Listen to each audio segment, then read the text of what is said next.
Developing tonight, students at a Catholic college in upstate New York are petitioning to get Cardinal Dolan disinvited as their commencement speaker because they say he doesn't represent their values. It's a Catholic college. He's a cardinal. Joining me now, Kirsten Powers, who's a columnist for USA Today and the Daily Beast, and she's author of the brand new book, The Silencing: How the Left is Killing Free Speech. That's a beautiful picture of you, by the way. Oh, thank you. So this is yet another issue where I guess they think he's homophobic. That's the allegation. He's homophobic, and he has been complicit in sexual violence, and therefore these Catholic students don't want the cardinal to speak. Right.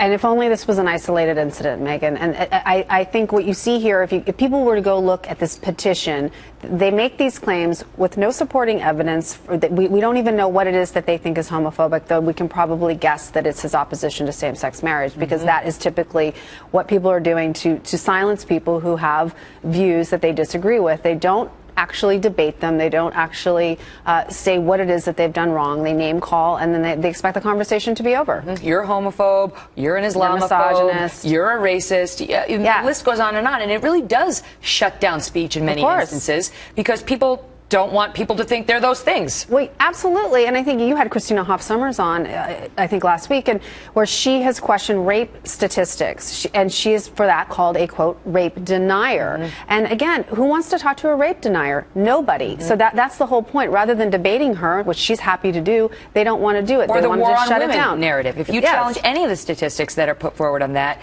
you hate women. Exactly. You're in favor of, it's like, wait a minute, I am a woman.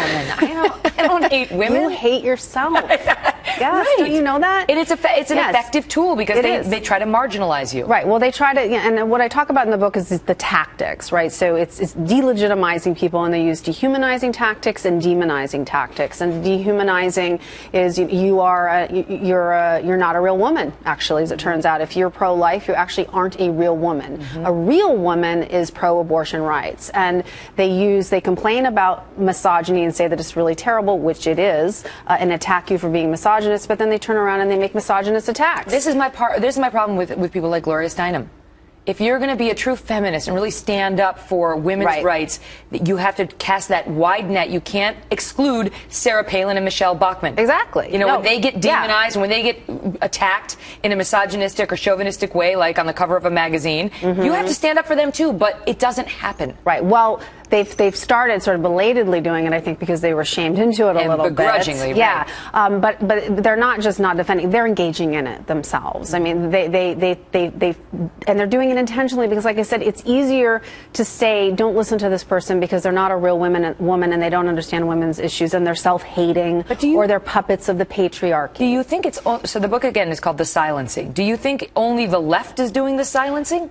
I think. What about the right? So I think both. Every person is an offender when it comes to trying to shut down ideas that they don't like. The difference is that the right doesn't really have the power, the cultural power that the left has right now, like today. Baked into the, sort of the Hollywood regime. Doesn't mean they'll always have it. Right. They don't mean they'll always have it. But right now, mostly in the places in academia and in the media, they are the dominant force. And I don't think even they would disagree with that. And that's really what this book looks at, is what is happening in these really important arenas in terms of people who don't hold the quote-unquote right views. But where do you draw the line between silenced? standing up for free speech, which you've done, and taste? Like, you know, if you're an ambassador for free speech in the First Amendment, that doesn't necessarily mean you want, convicted cop killers to speak at graduation ceremonies because you think this person doesn't deserve a position of honor.